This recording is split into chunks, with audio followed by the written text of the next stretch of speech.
Good morning, children.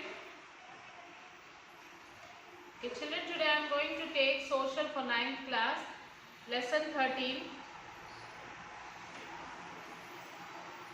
industrialization and social change.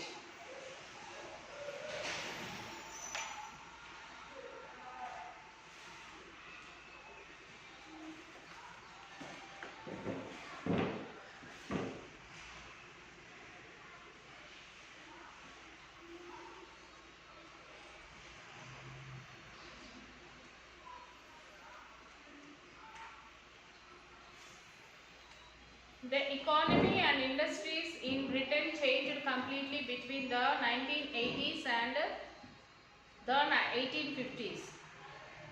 So, the economy and the industries have been completely changed in Britain. So, this phase is known as the first industrial revolution. So, this phase is called as the first industrial revolution. The term industrial revolution was used by European scholars Georges Maclet in France and Friedrich Engels in Germany. It was used for the first time in English by the philosopher and economist Arnold Toynbee, 1852 to 83, to describe the changes in British industrial development between 1760 and 1820. This revolution had widespread effect in Britain. Later, similarly, revolution also happened in European countries and the USA.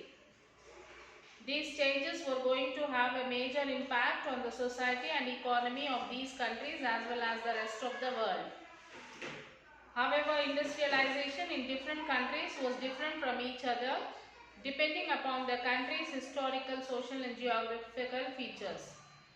This chapter outlines some important changes in the cotton and the iron industries in Britain. When industrial development started in Britain, new machinery and technologies were invented.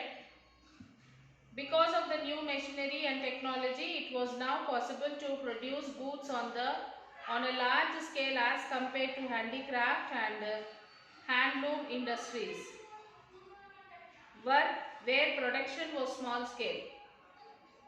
So British industries had now started using steam, a new source of power for their production. Use of steam power made the modes of transportation like ships and railway faster. Many of the inventors and businessmen who made these inventions were neither personally wealthy nor educated in basic science like physics or chemistry.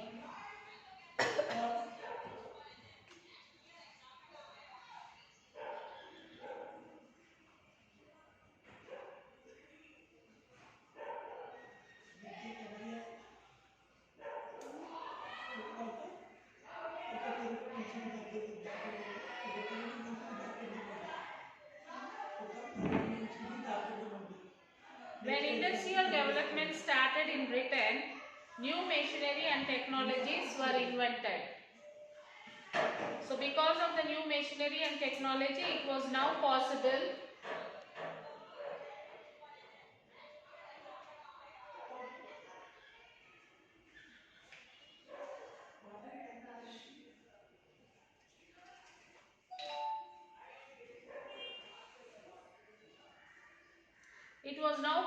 to produce goods on a large scale and handloom industries where production was small scale. British industries had now started using steam, a new source of power for their production.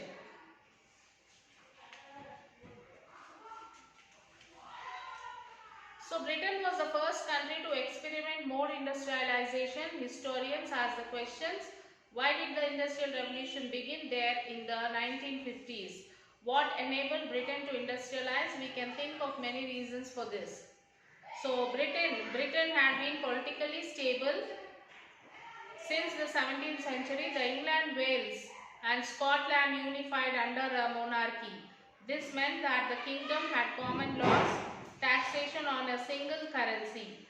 This enabled Britain to have a market that was not fragmented by local authorities, levying local taxes on goods that passed through their area. So between 1600 and 1800, England had gone through a process called the Agricultural Revolution. This was the process by which bigger landlords took over small farms of peasants and enclosed village common lands. They used new methods of cultivation and animal rearing to produce for market. In this manner, they created very large estates and increased food production. This forced landless farmers and those who had lived by raising animals on the common lands to search for job elsewhere. So most of them went to nearby towns. So towns, trade and finance from the 18th century, many towns in Europe were growing in area and in population. The population, at least 11 British towns, doubled between 1750 and 1800. The largest of them was London, which served as the hub of the country's markets. London had also acquired a global significance. It had become the center of international trade between Europe, Africa, America and India. So in England, the movement of goods between markets was helped by a good network of rivers and indeed coastline with sheltered bays. Until the spread of railways, transport by waterways was cheaper and faster than land. Most of Britain's rivers were navigable. Small ships and boats could go up then. Cargo on river vessels was easily transformed to coastal ships. Colonies. By the middle of the 18th century, Britain had extensive colonies in North America and was beginning to establish control over large parts of India. The colonies provided Britain with a large market for its industrial produce and also supplied it with raw materials like cotton and also food grains. So industrialization requires certain preconditions. Firstly, it requires the concentration of wealth in the hands of those who want to invest money in production and earn profit. Secondly, it requires availability of workers who are willing to work for low wages. Again, we saw how the agricultural revolution forced a large part of the rural population to go to the towns in search of food. Thirdly, it requires a large market to sell its products. This was provided first by the political unification of Britain and by ending of the self-sufficient peasant farms.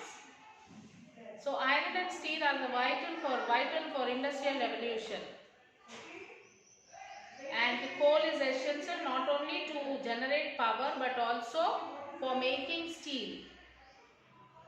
So coal is very essential not only for generating the powers but it is also essential for making steel. England was fortunate that coal and iron ore, the staple materials required for mechanization, were available in large quantity. Even other minerals like lead, copper and tin that were used in the industries were easily available. However, until the 18th century, usable iron was not easily available. The iron was not usable until 18th century. Iron is extracted as pure liquid metal from the ore by the process called smelting. For centuries, charcoal from burnt timber was used for smelting process.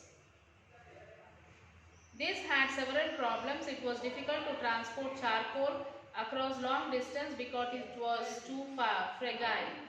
Secondly, due to impurities, it could not generate high temperature. Hence, the quality of iron produced was poor. Thirdly, charcoal was produced by burning trees in the forest. As the forest area got reduced, the supply of charcoal too got reduced.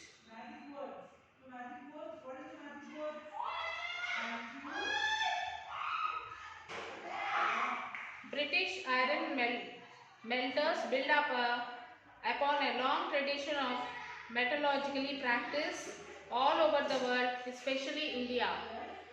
As you may know, Indian iron melters produced some of the finest quality steel in those times. After a long study, the experimentation, a solution to the problem of steel making was developed by a family of iron master, the Darbes of Shropshire. Within half a century, 3 generations of this family, grandfather, father and son, grandfather, father and son, all called Abram Darby, brought a revolution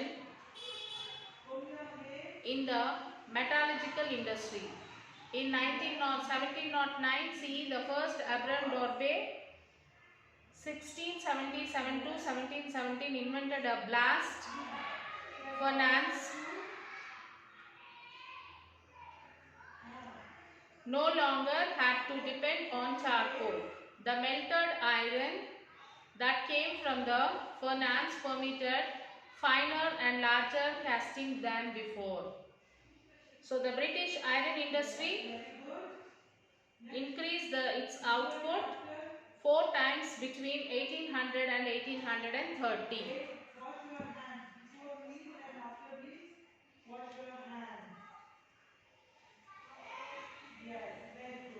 So the British had always woven cloth out of wool and flax to make linen. Since the 17th century, the country had been importing bales of cotton cloth from India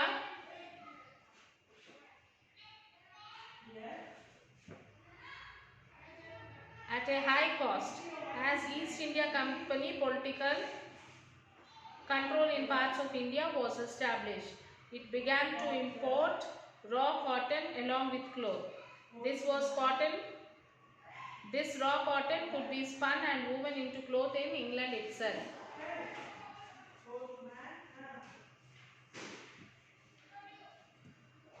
So till the 18th century, spinning had become so slow and laborious that a single weaver worked on the yarn produced by 10 spinners. Therefore, while spinners were busy spinning all day, weavers waited idle for the yarn.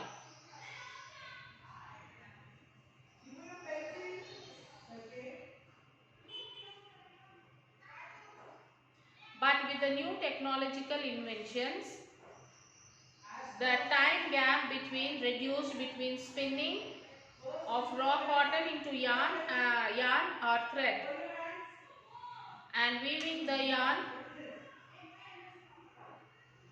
into fabric. These industries were heavily dependent on the work of women and children in factories. To make it even more efficient, production was gradually shifted from the home of spinners and weavers to factories. So from the 1780s, the cotton industry symbolized British industrialization in many ways. This industry had 2 features which were also seen in other industries. Raw cotton was entirely imported and a large part of the finished cloth was exported to other countries. Britain had its control over the source of raw cotton as well as the markets where they sold cloth. This helped to increase its control over the colonies.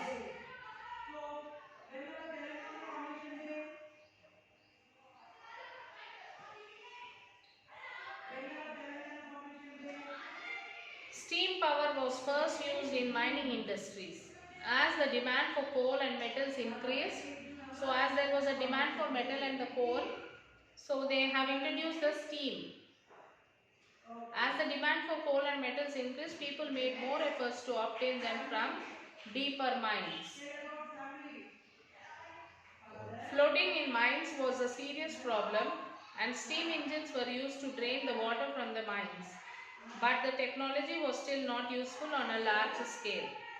James Watt, 1736 to 1819 CE, invented a new steam engine. The invention converted the steam engine from a mere pump into a prime mover. He made the steam engine capable of providing energy to power machines in factories. With the help of a wealthy manufacturer, Matthew Boulton, 1728 to 1809, Watt created a Soho foundry in Birmingham in 1775 AD at the foundry. James Watt steam engines were produced in growing numbers. By the end of the 18th century, Watt steam engine was beginning to replace hydraulic power. In 1840 CE, British steam engines were generating more than 70% of all European powers.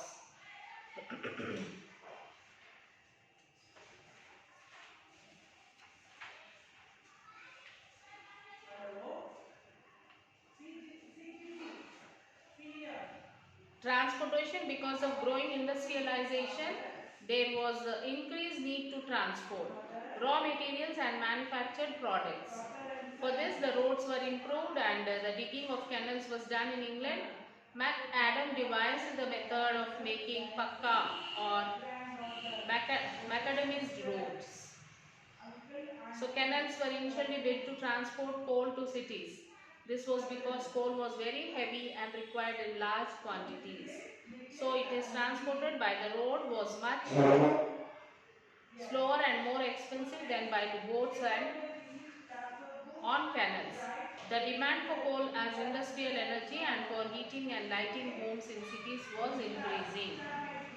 The first English canal, the Worsley Canal, was built by James Brindley. It was built to carry coal from the coal deposit at Worsley near Manchester to that city. After the canal was completed, the price of coal fell by half. So this was the about the lesson, children. So you will have to write the question answer, first and second question answer, until where I have explained you.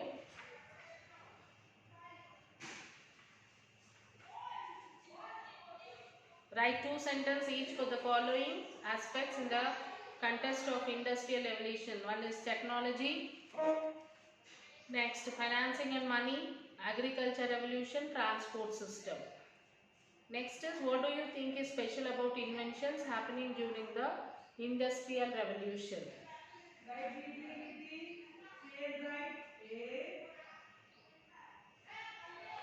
So you will have to write these 2 question answer, children, in your class workbook. Okay, after writing your notes, first and second answer in your class workbook, take the photo and send it to the school mail ID. So to write the question answer, what you must do, children, you will have to read the lesson. So read the lesson first and then write the question answer. So children, take care, children. We'll meet you in the next class.